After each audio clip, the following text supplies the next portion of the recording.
Vamos lá, galera. Continuando aí aquele texto que não terminou, mas agora vai. Vamos lá. Continuando, não sei se você se lembra, nós estávamos aqui. Olha como já está sangrando o texto. Falamos sobre o segundo parágrafo, que é esse que eu estou falando agora. Esse segundo parágrafo é a argumentação do texto. Lembre que no primeiro parágrafo eu falei sobre o Big Brother, reality show, que um viés um pouco negativo. E agora no segundo parágrafo eu argumento. Note, só para retomar, que eu falei sobre um fato exemplo, pessoas que já ganharam bastante dinheiro no Big Brother e, consequentemente, outras ficam muito ansiosas para entrar nesse programa. É um programa imperdível e tudo mais, há muita propaganda em cima disso. E eu falei também aqui no fim, não sei se você lembra, essa frase do sexólogo Carlos Mota Noblar. Quem seria ele? Ninguém, mas é uma autoridade que eu inventei só para poder ilustrar para você o que é uma estratégia argumentativa.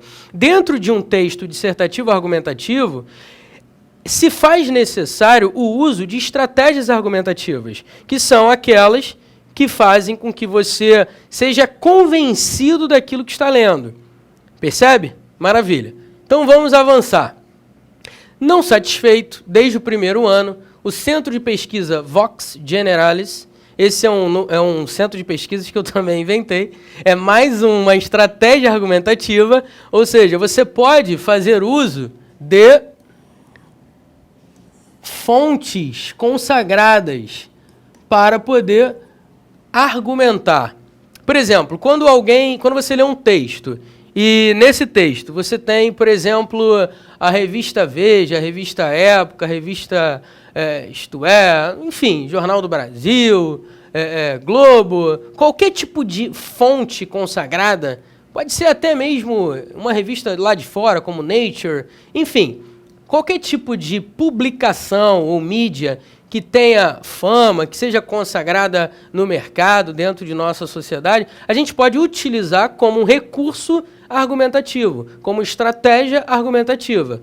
Observe como é que eu vou fazer isso. Não satisfeito, desde o primeiro ano, o Centro de Pesquisa Vox Generalis vem apresentando precisos números que corroboram o garantido sucesso no nosso intelectualmente atrasado país. Assustadores 65% da população assistem assiduamente aos famosos paredões. Note que o cara que criou esse texto, ele está sendo bem engajado, bem radical em colocar as suas opiniões. Agora vamos notar aqui o pronome relativo. Eu já falei de pronome relativo algumas vezes, né?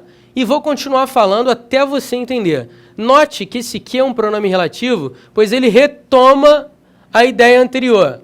Observe, vem apresentando precisos números que corroboram o garantido sucesso. O que corrobora o garantido sucesso? São os precisos números. Então, esse que retoma um termo anterior, ele tem valor anafórico, pois ele faz referência, substitui uma ideia anterior. Ok? Continuando. Que corroboram o garantido sucesso no nosso intelectualmente atrasado país. Observe, eu não sei se você se lembra, que eu coloquei lá na aula de tipologia textual, quando eu falava sobre dissertação argumentativa, no último tópico estava escrito a palavra modalização. O que seria a modalização? Eu lembro de ter comentado com você que a modalização é quando você utiliza um termo para exprimir, para expressar um ponto de vista sobre alguma coisa. Beleza? Então vamos lá. O nosso país é um país atrasado ou é o ponto de vista da pessoa que está falando aqui no texto?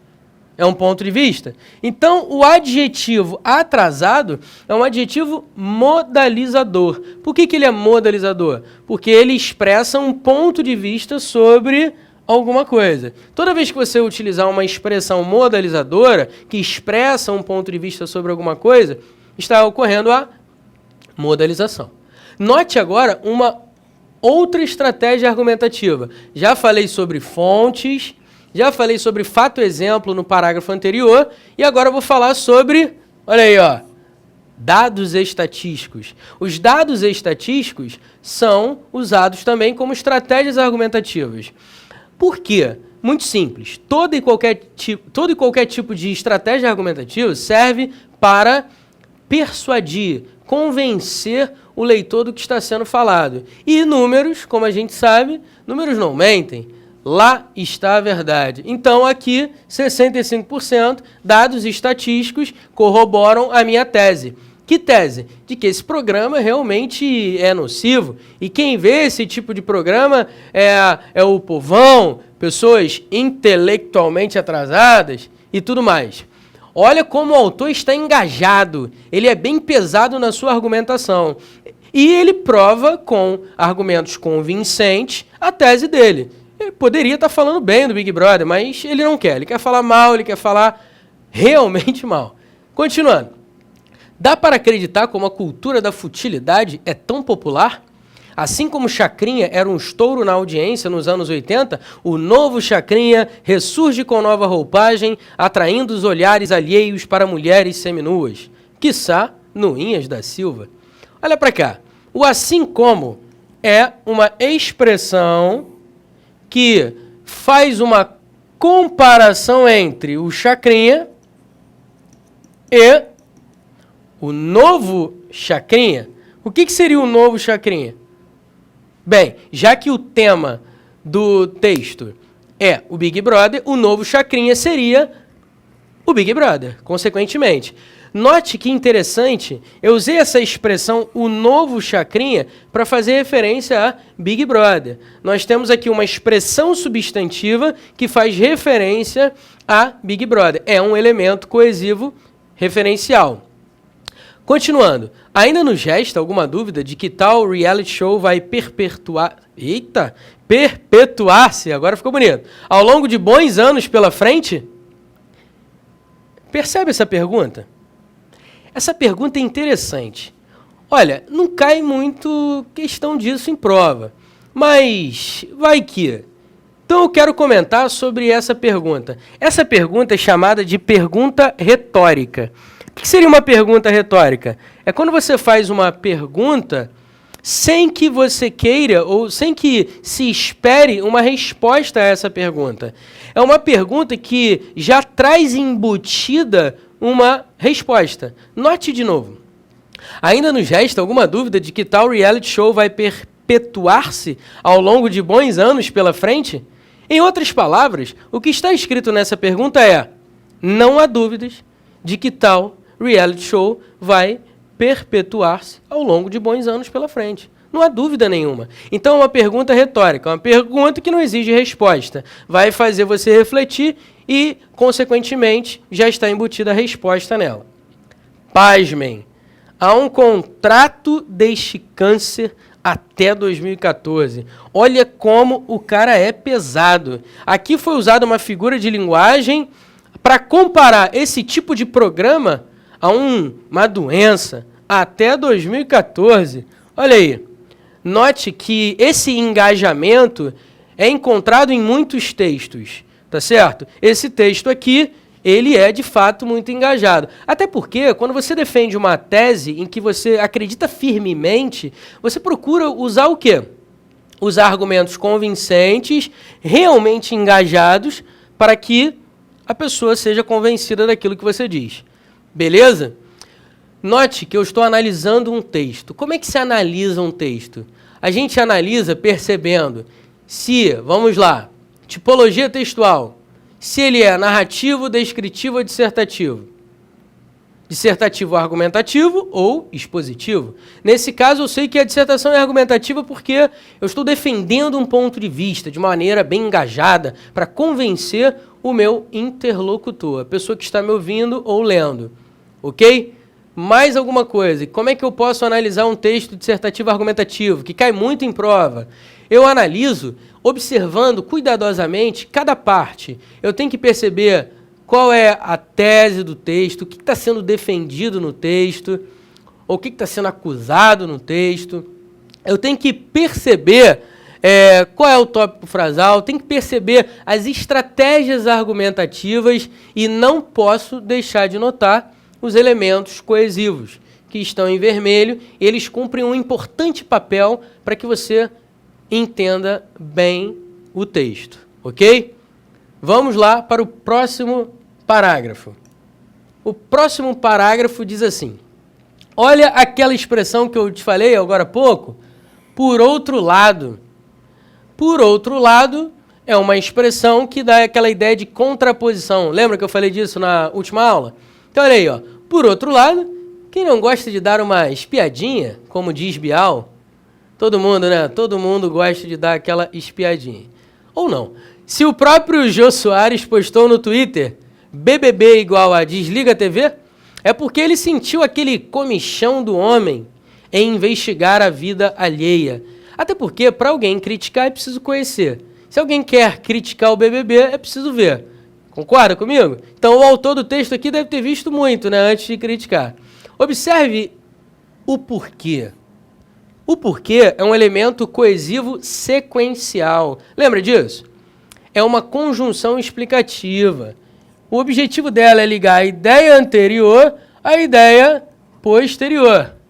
Beleza? Maravilha. É uma conjunção explicativa. Esse ele aqui também está em vermelho. Não é isso? Maravilha. Qual é o propósito do ele aqui? O ele retoma alguém. Lembra que o pronome tem um papel coesivo referencial? Ele retoma uma ideia no texto? Às vezes ele pode se referir a algo posterior, mas nesse caso ele tem valor anafórico. Ele sentiu aquele comichão do homem em investigar a vida alheia. Ele quem? Vem comigo. Olha, Jô Soares. Ok? Tranquilo? Note que nesse momento, quando eu falo sobre Jô Soares, de novo eu estou usando uma estratégia argumentativa. Eu estou usando alguém conhecido na mídia, uma pessoa intelectual, respeitada, consagrada, para poder sustentar o meu argumento. Se o meu argumento é contra esse tipo de programa e o Jô Soares diz BBB igual a desliga a TV, consequentemente, não deve ser muito bom, né? Maravilha. Então, o ele é um elemento coesivo referencial, tem valor anafórico. Ele retoma um termo anterior de Jô Soares. Continuando. O que se deduz é que o homem se vê no lugar do outro e tem a sensação de que está sendo representado por um brother da casa. Observe aqui outro. Essa palavra aqui, outro, está se referindo a alguém. Concorda comigo? Olha aí, ó. O que se deduz é que o homem se vê no lugar do outro. Esse outro faz referência a um ser que está fora desse texto. Quem seria esse outro? Seria um brother da casa, não é isso? Observe que, num primeiro momento, ele se refere a algo fora do texto. Só que na leitura do texto, você percebe que, na verdade, a pessoa que se sente no lugar desse outro é quem? O brother da casa. Lembra que eu falei para você que os pronomes, eles têm valor anafórico ou catafórico? Nesse caso, o outro se refere a um termo que vem depois. Logo, ele tem valor catafórico. Continuando. Dessa forma, olha que coisa linda. O dessa forma é uma expressão que conclui. Portanto, eu posso dizer que essa expressão é uma expressão conclusiva. Note o interessante. O dessa forma conecta toda a ideia anterior à ideia que vem a seguir. Afinal de contas, nós estamos concluindo. Fique atento a esses elementos coesivos. Os conectivos, as conjunções, as expressões que conectam ideias do texto são muito importantes em qualquer tipo de prova, ok? Daqui a pouco eu vou falar mais sobre isso, quais provas trabalham bastante os elementos coesivos. Vou fazer um resumo bonito no fim do vídeo. Vamos lá. Dessa forma, a indústria do espetáculo vem recrutando os ingênuos telespectadores, que se submetem às mais patéticas situações para gravarem seus DVDs e concorrerem a uma vaga no programa. Vamos lá. A indústria do espetáculo vem recrutando os ingênuos telespectadores que se submetem às mais patéticas situações. Olha aí, os caras se submetem com que finalidade? Com a finalidade de, olha aí, ó, para. O para é uma preposição que indica finalidade, normalmente. Na sua prova, 90% ou mais de chance o para indicar finalidade. Fique atento a isso. Para gravar em seus DVDs, olha aí os seus. Esse pronome faz referência a quem? Aqui atrás, olha. A indústria do espetáculo vem recrutando os ingênuos telespectadores, que se submetem às mais patéticas situações para gravarem seus DVDs. DVDs de quem? Desses ingênuos telespectadores. Os DVDs deles. Ok? E concorrerem a uma vaga no programa. Observe a palavra programa. Se eu coloco aqui BBB, ia ficar meio repetitivo, porque um pouco atrás no texto já aparece BBB. Aí o que eu faço? Eu utilizo a palavra programa, que é um substantivo, para substituir, fazer referência a BBB. Tranquilo? Coesão, qual é o nome mesmo? Coesão referencial.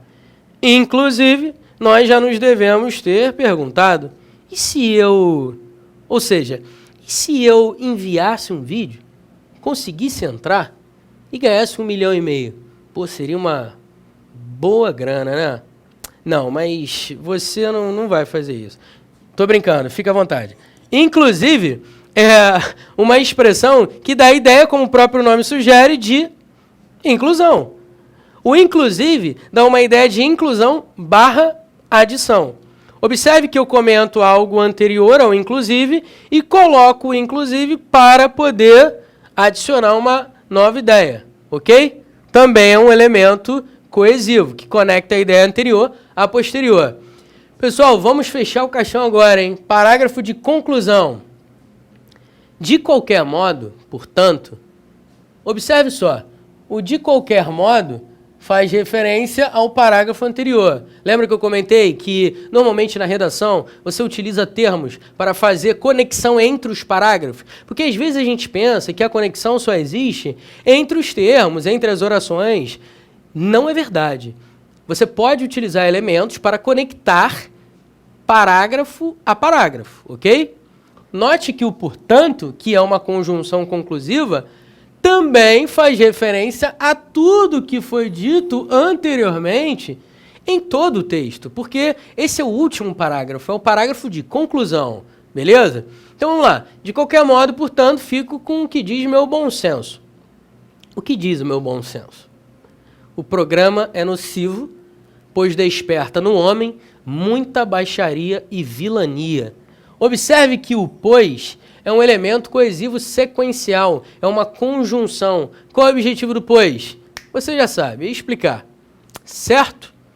E o autor continua engajado, né? Afinal de contas, se o texto inteiro ele passou engajado, na conclusão, será que ele ia fazer diferente? Será que ele ia falar bem do Big Brother? Se ele falasse bem do Big Brother no último parágrafo, nós teríamos o quê? Incoesão ou incoerência?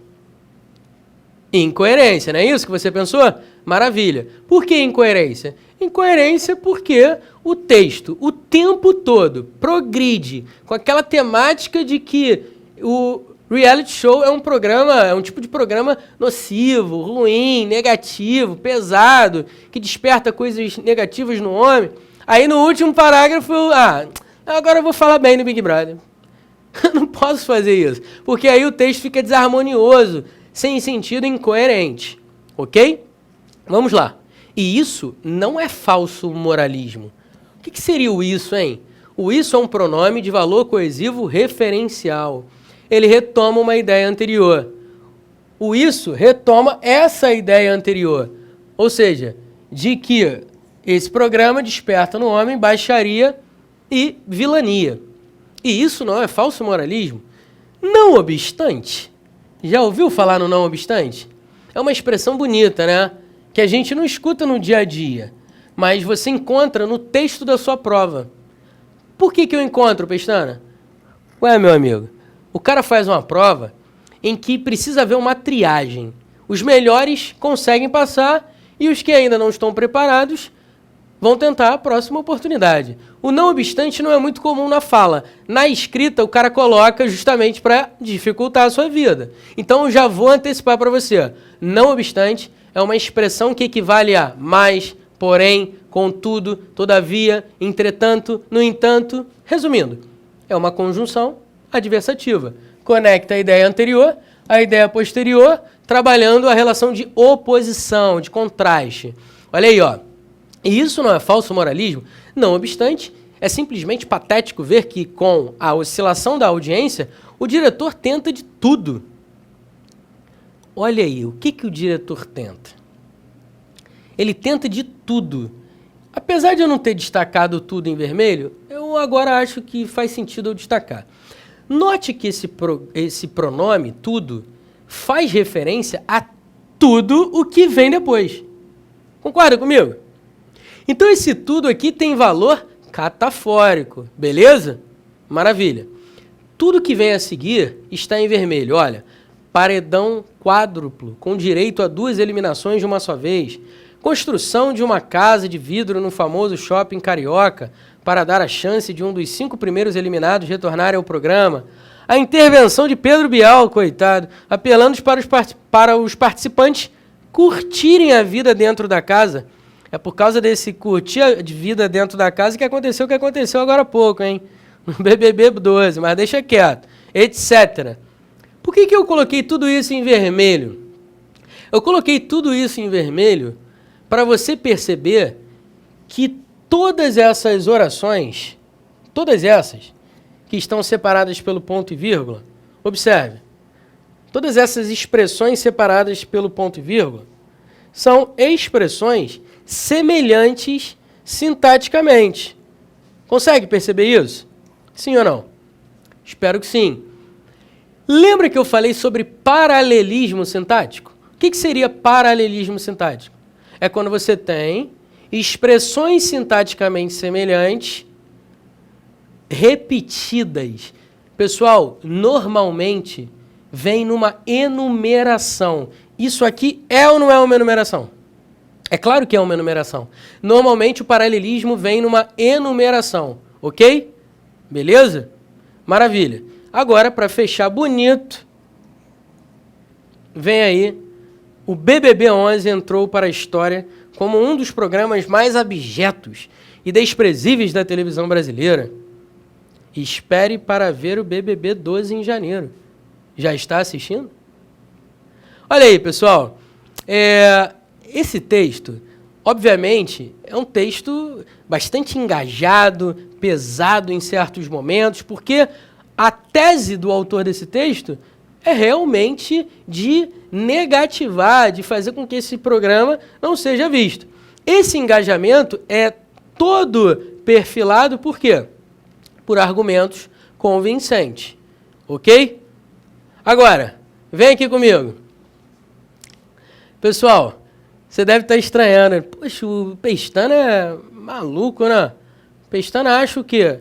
Que vai mudar o mundo falando isso? Na boa? Aqui entre nós? Eu escrevi o texto, mas escrevi pensando do ponto de vista diferente do meu. Porque eu mesmo, de vez em quando, assisto ao Big Brother. Eu não tenho esse problema tanto como o autor do texto. Beleza? Mas isso é para mostrar a você o seguinte: você pode defender uma tese que não seja a sua verdade de maneira tão convincente como a tese de uma pessoa que, por exemplo, foi o autor desse texto. Tudo bem, eu escrevi, mas finge que não sou eu, tá certo? Até porque eu não concordo muito com ele. Ele pode convencer a pessoa da maneira como ele quiser, concordando com aquilo ou não. A minha verdade pode ser defendida com bastante argumentação, mas eu também posso me passar por uma pessoa como essa, que simplesmente quis arreliar esse programa, tá certo? Antes de terminar essa aula, que foi bastante interessante, de coesão e coerência, eu quero falar um negócio com vocês, ok? Então acompanha com atenção o que eu vou falar. As principais bancas de concurso, como por exemplo, vamos lá, Sesgran Rio, ESAF, CESP UNB, FCC, essas bancas costumam trabalhar muito coesão e coerência. Muito. Principalmente conjunção. Principalmente. Outro detalhe. Pronome relativo. Então, se eu fosse você, na boa, se eu estivesse na sua posição, estudando, eu passaria várias vezes esse vídeo para que você fixasse o que é coesão e o que é coerência. Se eu fosse você, por exemplo, eu entraria em alguns sites para você poder fixar com exercícios essas informações. Por exemplo, eu trabalho no EVP e trabalho no Estratégia Concursos. Esses dois sites, que são parceiros, trabalham em cima de exercícios, seja através de videoaulas como material escrito. Eu não estou aqui fazendo jabá, tá certo? Mas estou incentivando você a pegar qualquer tipo de material desses dois sites para você poder exercitar, para você poder enxergar aquilo que, a princípio, é difícil. Ah, a língua portuguesa é complicado. É complicado se você não treinar. É complicado se você não exercitar. Por exemplo, primeiro dia na academia. Primeira semana você vai ficar todo dolorido. Ah, vou desistir porque eu estou doloridinho. Não, você não vai fazer isso. Você vai insistir na semana seguinte, vai pegar mais levinho, daqui a pouco o seu músculo começa a acostumar. O cérebro é a mesma coisa. Você precisa se incentivar.